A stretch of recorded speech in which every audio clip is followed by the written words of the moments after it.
Welcome everyone to the Kendall Report, where I share my 42 years of experience to help you manage your portfolios and protect your wealth. Remember to subscribe, like, and share these videos. Well, folks, I was watching a conference that went on in, I believe it was in Italy over the weekend, and a lot of the European leaders. So I'm going to lead with this story tonight because I think it's significant from an interesting viewpoint, not just from what's going on in Europe, but the realization of this blunder that happened in Afghanistan and the pullout, how ridiculous it was, and leaving what $60 billion worth of equipment behind, not just equipment, military equipment. And Europe is looking at this and realizing that they no longer can depend on the U.S. to be a defender for them.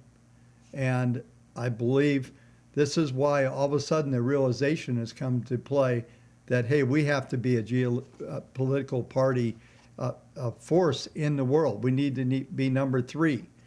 It's obviously U.S., China, and they need to be at play. They need to keep NATO in place, but also need to have a firm stand. And excuse me, excuse me. But the reason why I bring that up tonight is I think it sets up potentially a major investment opportunity. The politics are what they are. What's going on is what they are, but it looks like to me like there's a major opportunity here to start to step into. Now, I just heard this literally an hour ago. I just watched some of this. CNBC had a lot of interviews with some folks in Europe, and I know both of the anchors that lead on CNBC Europe pretty well. I haven't reached out to anybody, but the point is that this is a big deal, and it looks like most of Europe is united. Now, one thing that has to be is Germany is kind of in limbo, especially since it looks like Angela Merkel is going to be out, and there's going to be a lot of shifts going on there. So Europe is about to change potentially, so I think in a big way. And by doing that, it's going to set up some major opportunities. So I just want to put that out there as a theme. I'm going to be looking into this over the next couple of weeks. I'll be putting all my researchers, and including, I would like you folks, if you have some ideas and things where there might be good investments, especially the European folks out there, I want to get a venue to be able to, for you to send those things to me. You can send those things to info@Kendall Report. That's one place to go. And it's info@KendallReport.com. But I probably will focus on this on Wednesday night, since we're doing this on this is a Monday night holiday here in the U.S., just finishing that up. I'll be going through a little more detail as we set up the week as we look forward. So let's go ahead and get into what I want to talk to you about tonight. And I just real quick look back on last week. And S&P up 0.6. The year-to-date now is 20.7 positive. NASDAQ up 1.5, up 19.2 year-to-date. And Russell 0.7, and we're looking at a 16.1% year-to-date number. And as I've been talking to you folks about, is I think there will be further rotation back into the growth, small cap, and some growth, sort of like we saw earlier. And it's interesting that all of a sudden the FANG stocks, or even the FANG man stocks, have become really a defensive area for the market. So we have seen the NASDAQ and other things really come back really strong and act really well. And I don't expect that anything's going to roll over here at this moment. We've got a little bit of a bid overnight. We'll go through the details here in a minute. Also want to talk a little bit about this horrific number on unemployment that came out on Friday. We came in at, I believe, 255. They're expecting 700 plus. My real issue here, and I've been talking to you, that I thought that as we came into September, that we start to see some weakness in the unemployment numbers. And before I go into the charts tonight, I'm going to show you two charts, because this is also an inflation week. We have PPI coming out. There's a lot to kind of get through here on this opening night. But the reality of all of this stuff is we're going to see, I think, a lot of extension of this market continuing higher. I don't see us actually rolling over in any way. It's just kind of a crazy, but this unemployment situation is big. And this was August numbers, okay? I did not expect to see weakness until we get into September and October. When we get there, I think these numbers are going to get really bad. And I'll show you in a minute. I think we could increase unemployment. We're at 5.2. It did downtick, so the actual unemployment number came in where it was expected at 5.2. It was the new jobs that were missed. But I think we're going to see an uptick as we come into the fall. I must be like the only guy that doesn't think that things are going to get better as we come into the fall. And I'm not blaming it on any variant, nothing like that. I just think it's going to be a seasonal situation. I think folks are going to start to probably back off the work. The hospitality's been a somewhat of a hot spot, even though everybody needs workers. And remember the old line, learn the code? Remember that about 6 or 7 years ago? And the deal was that we were only going to need coders and nobody was ever going to work again, right? And there was not going to need any kind of lower skilled workers or unskilled workers. Well, guess what? We get the JOLTS number out this week. That's what everybody's looking for. Manufacturing, moderate skilled jobs, and those jobs are actually paying a lot right now. That's where we're seeing some wage inflation, and they're really willing to pay up to get some people to show up to work. And it's really very, very interesting. I'll show you a chart in a minute on the unemployment, why I think that's likely to happen. So let's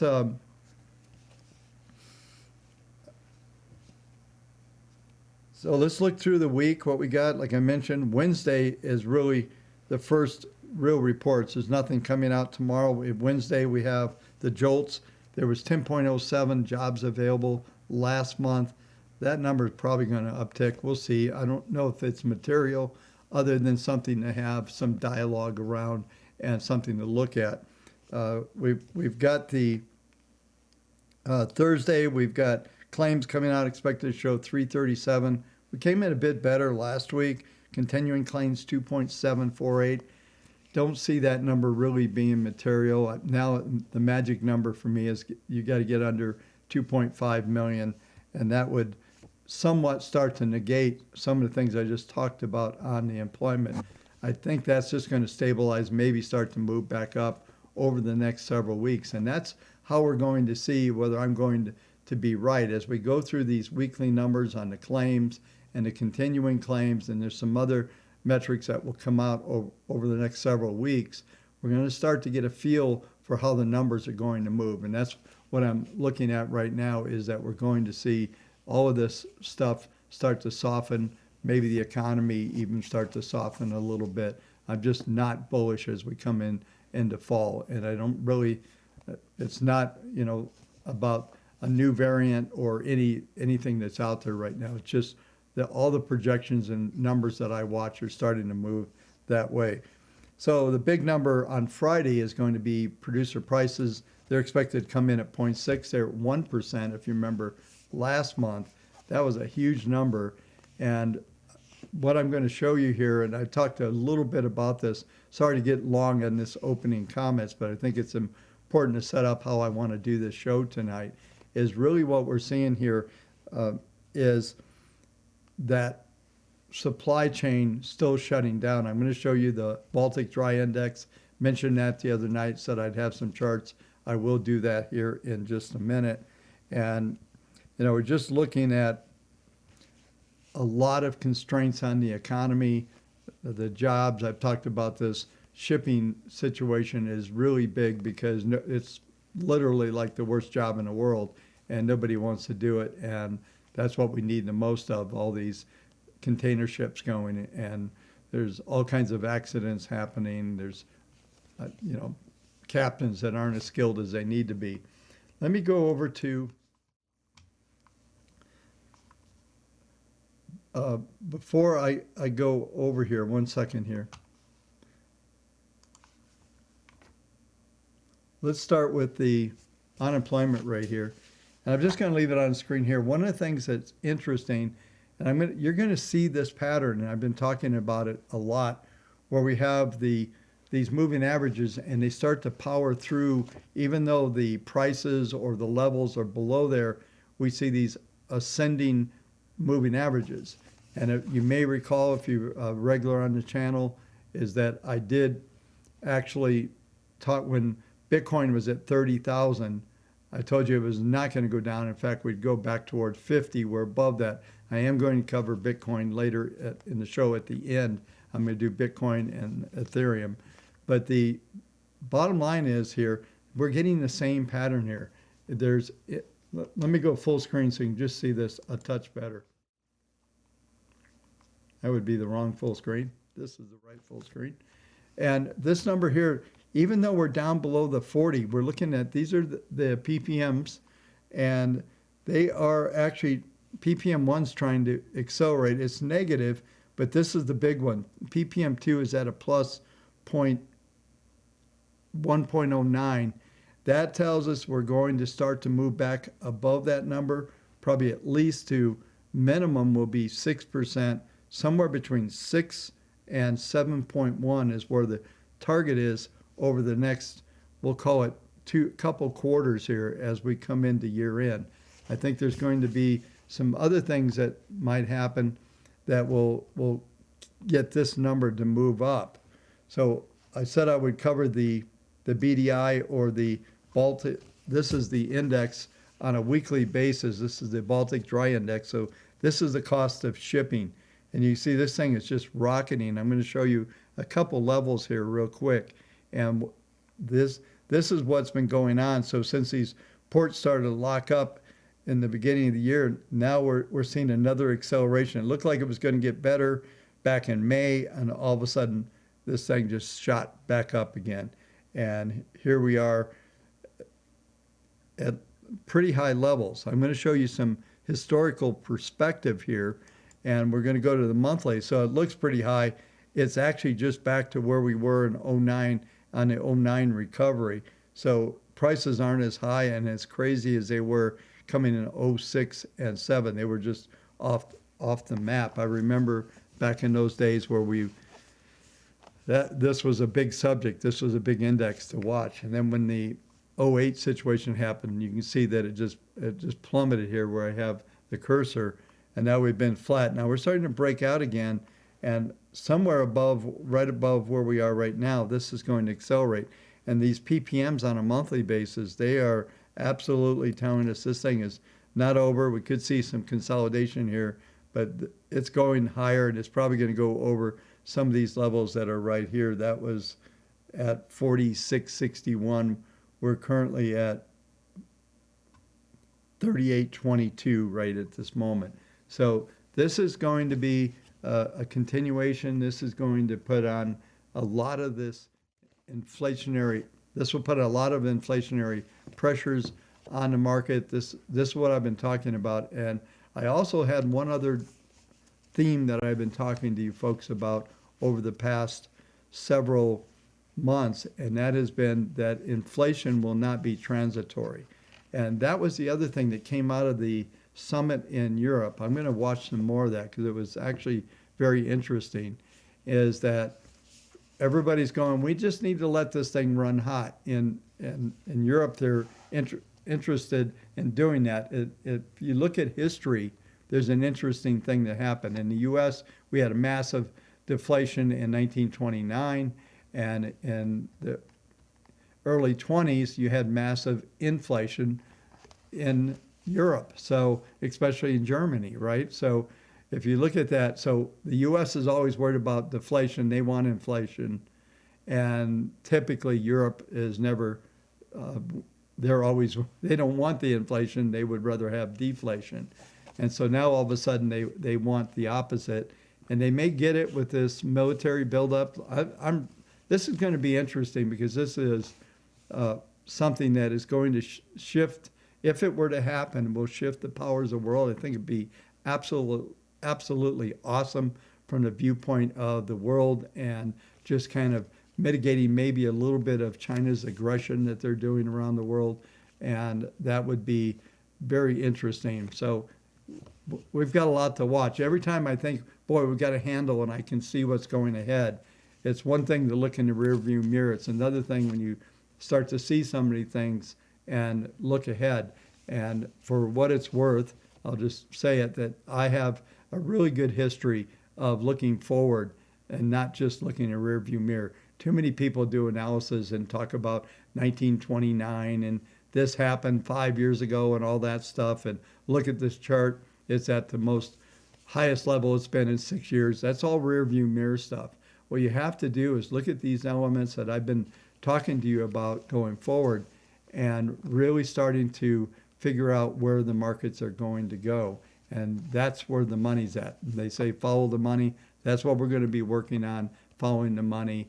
And I continue to believe, just in closing in this section, I continue to believe that we will see this thing really start to accelerate. I think the S&P is going to some crazy numbers. If you recall when I did the old 2.5 hour live streams I used to do, I talked a lot about where I thought the S&P and the stock market was going to be an inflation hedge, which is an interesting place to find an inflation hedge. But I still think that's the case. So it's going to get really interesting with the metals, a whole lot of stuff. So let's get into tonight's technicals so we can start to cover some of this stuff. Bear with me 1 second. I need to close this window down. Okay, so we'll start with the S&P.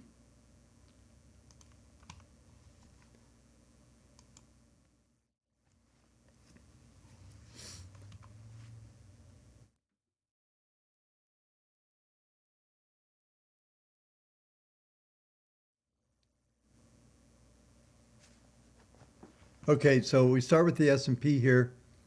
We're down 6 1/4 on the futures right now. We're looking at the market grid for today. We'll start there. We're looking at the low right now is 45.36, S1 45.38. So we could see a little bit more weakness. We've been seeing this pattern unfold over and over again, where we get a little strength, we print a new high, then we pull back in again. And so we could see an S2 R1 45.51 is that number. We're a little short of that. And 45.45 is the high so far. So R1, S2 for the futures as we look at this. We're also have pulled back quite a bit from what was looking like a breakout and really ready to move. That was the case. And you know, I got so deep into this stuff, I really need to back up for a minute, folks. There's this element that I always cover, and I'm going to get toasted on it. So we're doing this next. So hold those thoughts on the S&P. I'll review those again. But I do want to literally go back to the database because I did not discuss that. That's usually the next thing I do. Doing all those other charts, I kind of got out of cycle there. But let's take a look at this. And it's interesting because the intermediate database got a little bit of traction. It's still at the 64.96% bullish. We got about 385 buys, 209 sells.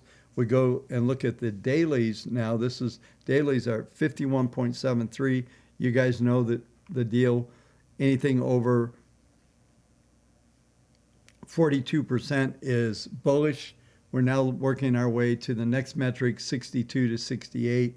And that's typically where if the market's going to stall, it will get there, but it won't just hit those numbers and roll over. Typically, there's a lot of rotation that you'll hear me talk about that as well. And so this database continues to be stable finally. So that's a good thing.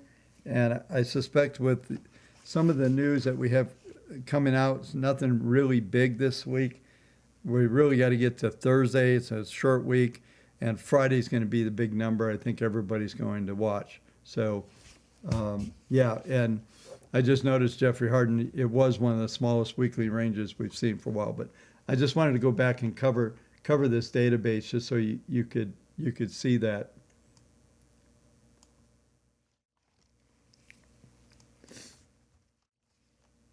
I do have a couple projects I'm going to share with you. We're working on starting what we're going to call like the WaveTech 100, working on an index. I'll start reviewing a lot of stocks and buy and sell ideas that come out of the channel. So make sure you share with your friends. We'll start that probably next week. I'm working on that project as well this week. And we're this close to getting the trading view and the indicators and everything out. Waiting for one component yet, but I have expectations it will happen this week. So let's go ahead and go back to the S&P now, and we'll go to the futures.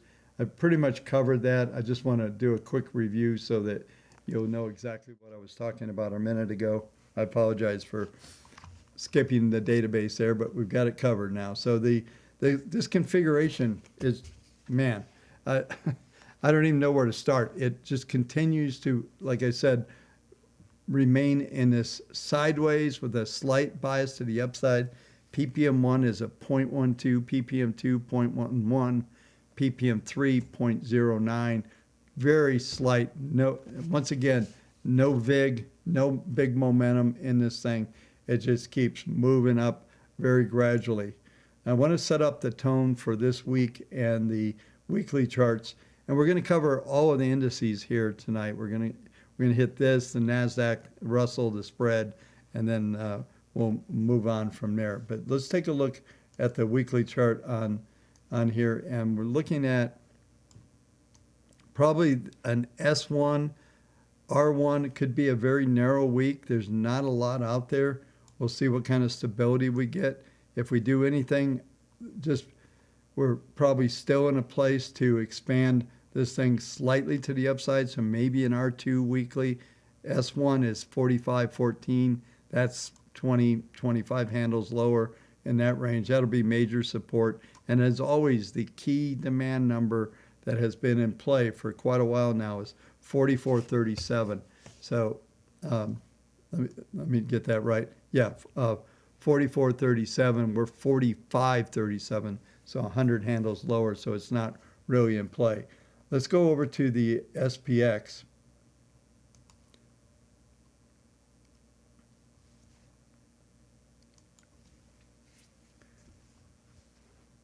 Yeah, SPX continues to get that narrowing range on the upside. Let me zoom in on that just a little bit so you can see it.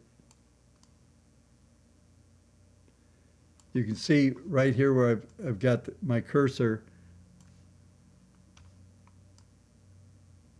Second. You can see right here where I have my cursor, we just continue to get very narrow. The SPX range for tomorrow, we close at 35. S1, probably an S2, 26, 45, 26. R1, 45, 39, 44. Just because of how narrow it is, we're likely to get an S2, R2. Let's go over to the weekly and just take a look at what's likely to happen this week. Last week's range actually was, and this is SPX in the cash. Last week, the high was 45.45, and R2 was 45.91. We almost a dead hit on the R2 number last week. So there wasn't a lot of, there was a little bit of a pullback once we hit that number, but not a lot. And we managed to close above the numbers that I set you up for on Friday. The number was 45.09. We got that close. So we look at the grid for this week.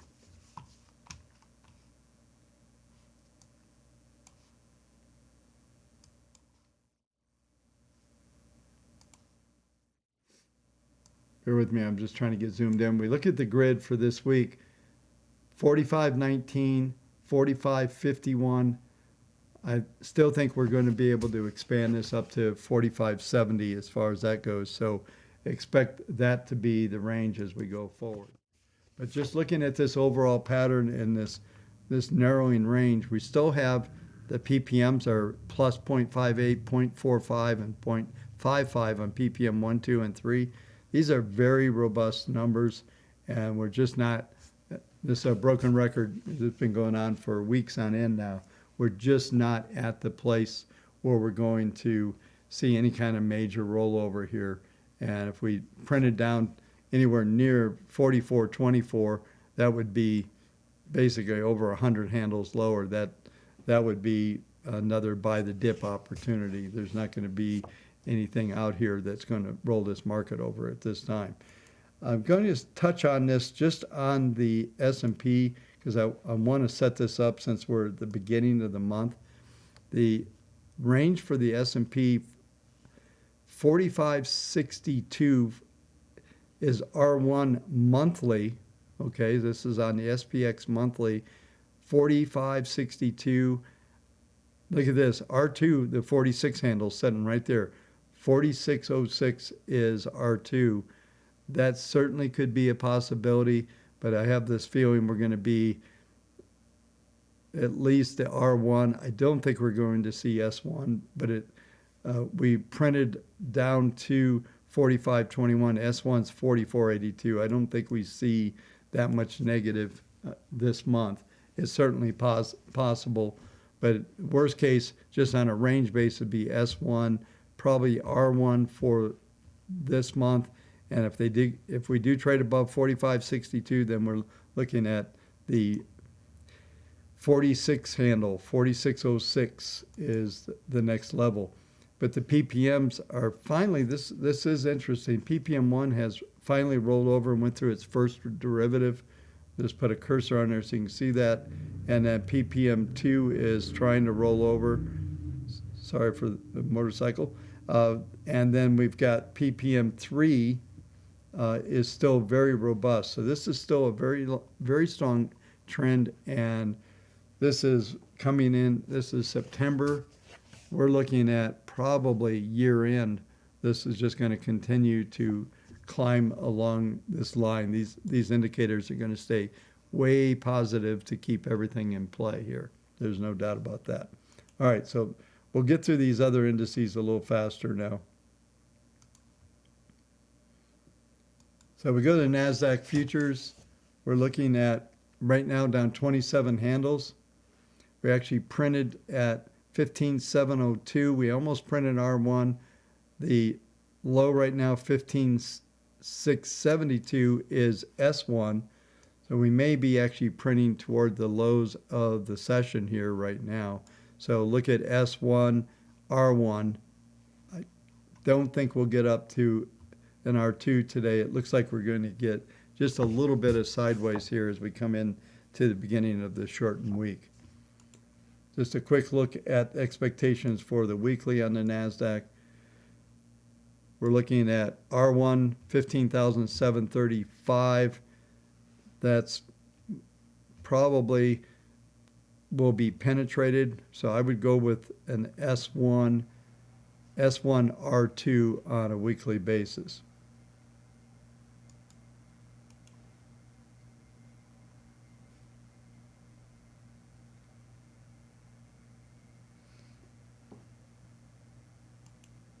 Okay, so the next market I'll cover is the Russell. We'll look at the daily. We did get back above 2,300 for a day.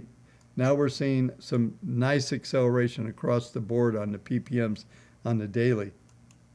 But the key thing that we're going to want to watch is the weekly. I don't really see anything here that we need to talk about, but this number, 2255, write that one down. That's your major support. PPMs are still working on setting up a bottom. As long as we can stay above that 2255, the extreme 2240, we stay above those levels this week and manage to close at the end of the week above 55, or maybe even we did get an RTX sell signal last week. So that's what we're dealing with here right now. Let's see if the Russell is down 650, 2287 on the futures right now. So we are seeing a little bit of weakness overnight, but this is this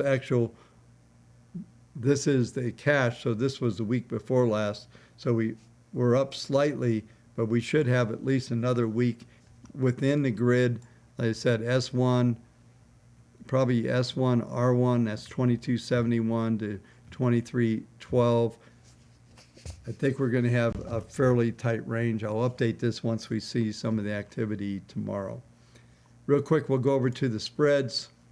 And the spread continues to start to break out, or really not so much break out, but set up a bottoming pattern.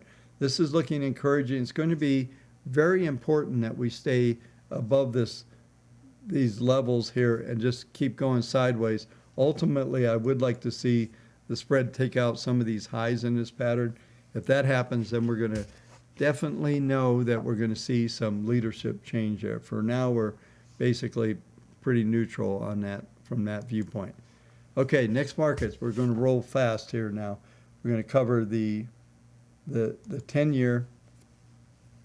This is a weekly 10-year. I've been talking about this thing a lot, and we did have the week before last, we had that bottom cycle for yields bottoming.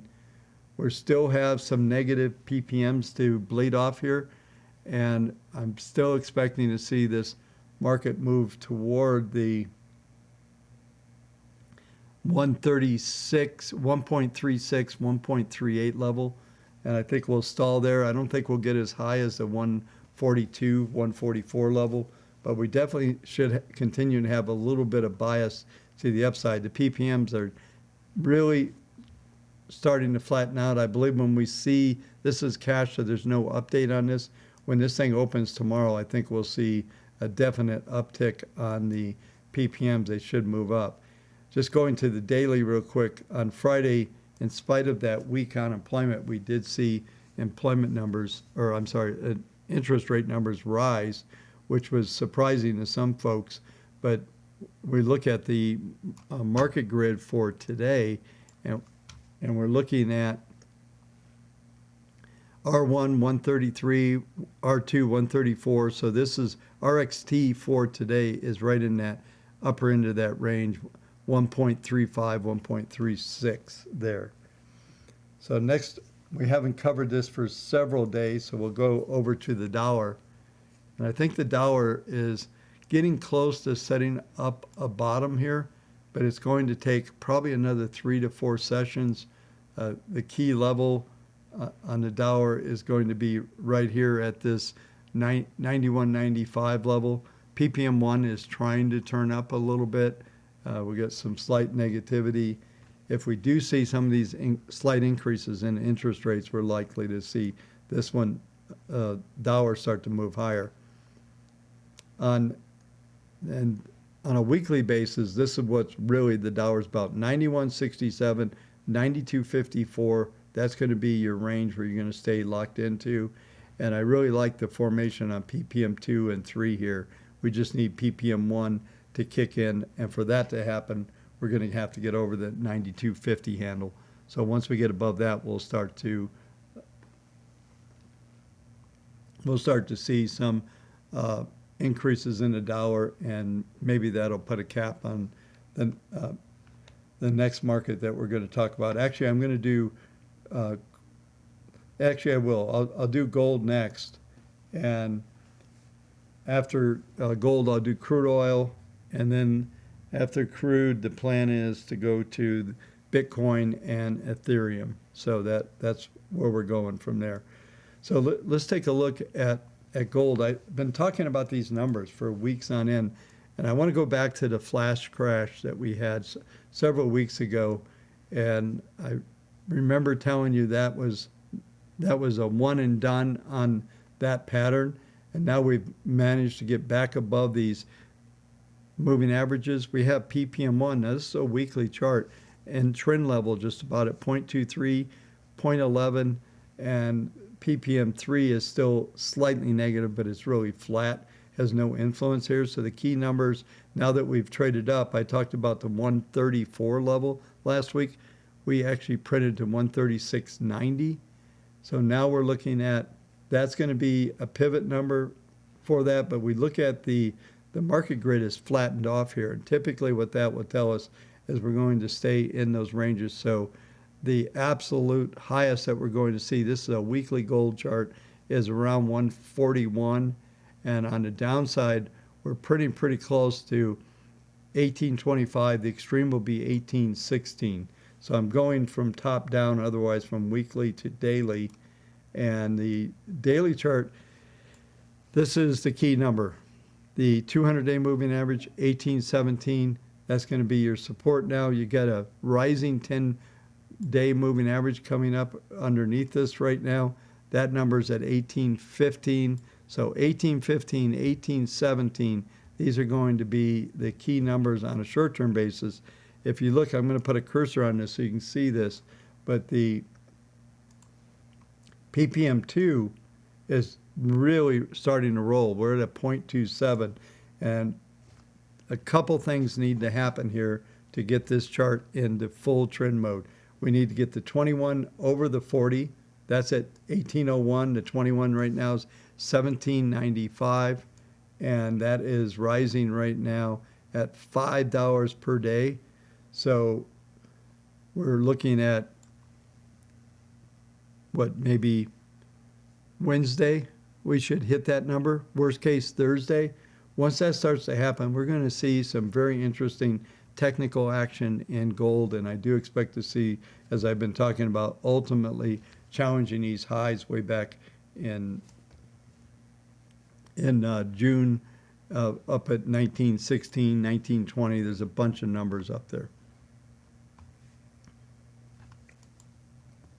Okay, so we're going to do crude oil and then the cryptos and going to be done. I'm not going to cover any. I appreciate everybody asking for some stuff.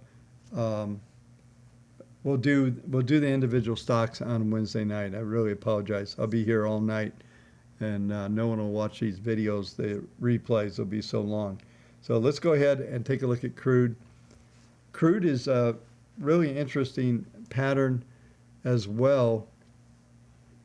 We're right. It almost looks like, when you look at the short-term charts, it almost looks exactly like gold. We're trading right at 68.89, last 68.98. Your key level 67.59.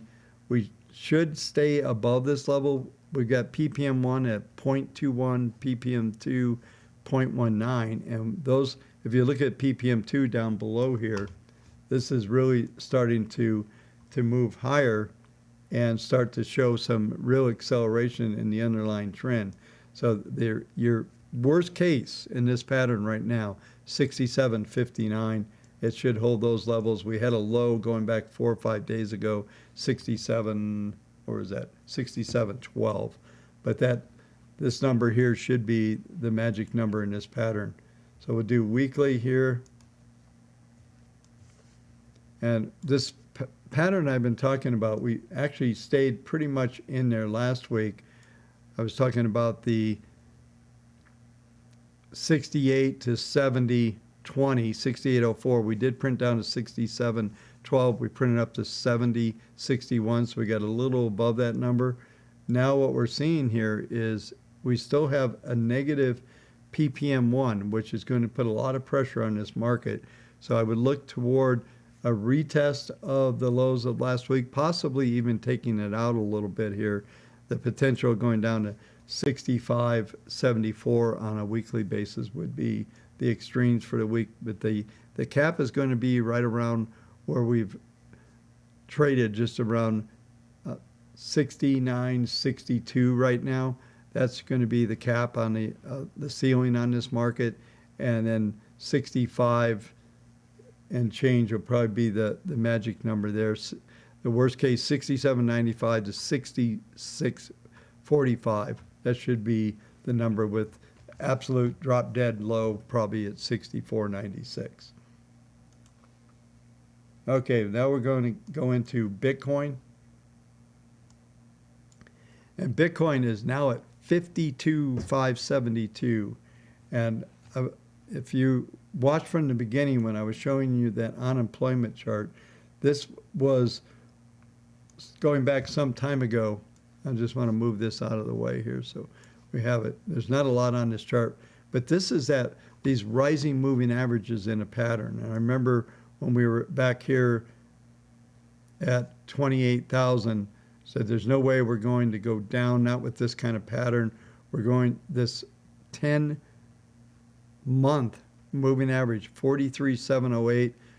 I told you anything below that number is a buy. We printed down to 37 low, 43.87 was the price. But if we look at the market grid for that for last month, you'll see the 37 number. S1 was 36,821, and then interesting, R2 was 50,142. We look at this month now.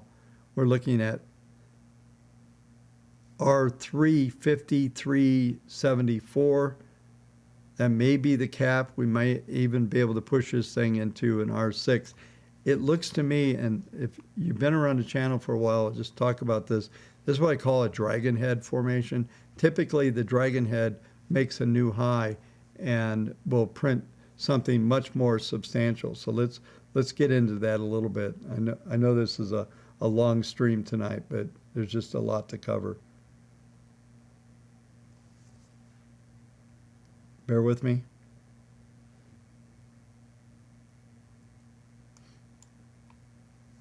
I'm going to go to a weekly chart. And I talked about this number, and this is like, I don't know how easy this is to see on this screen, but I'll put a cursor right on it. This number is 60,612.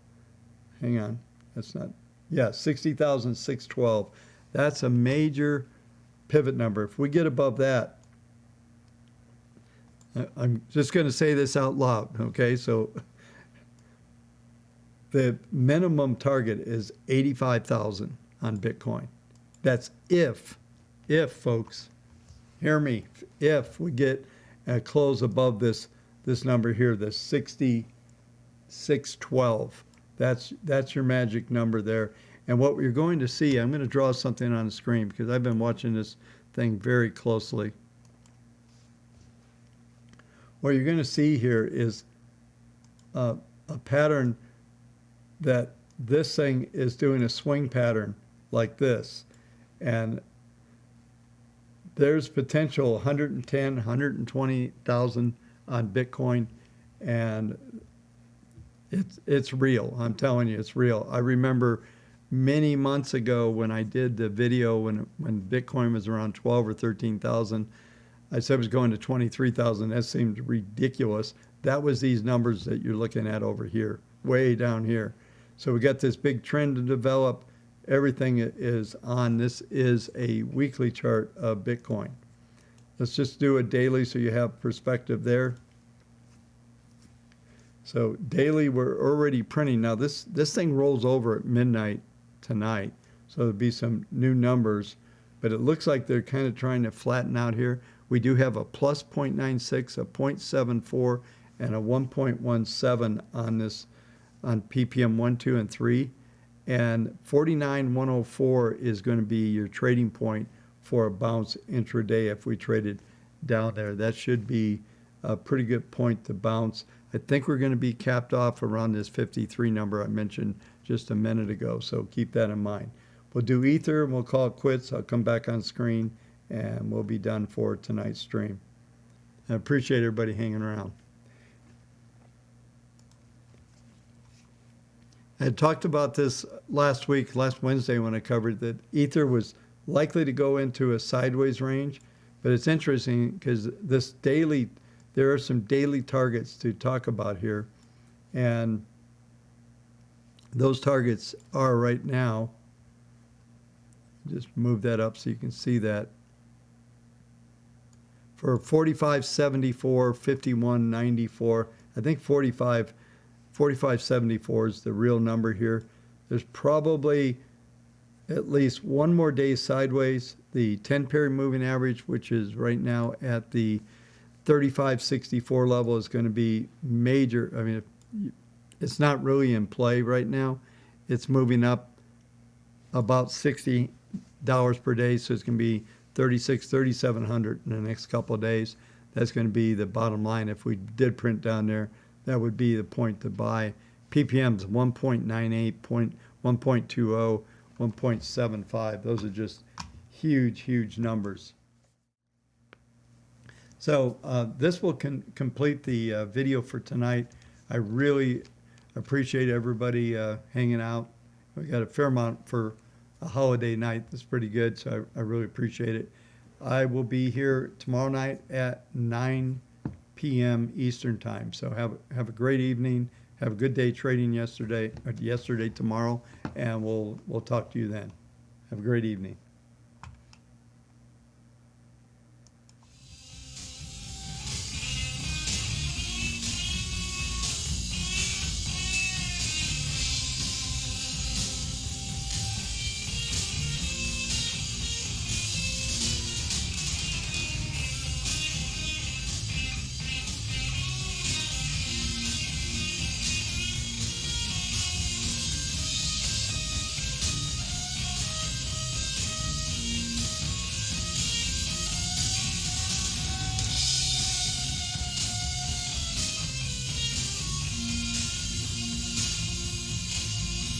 Man, is that bass player good.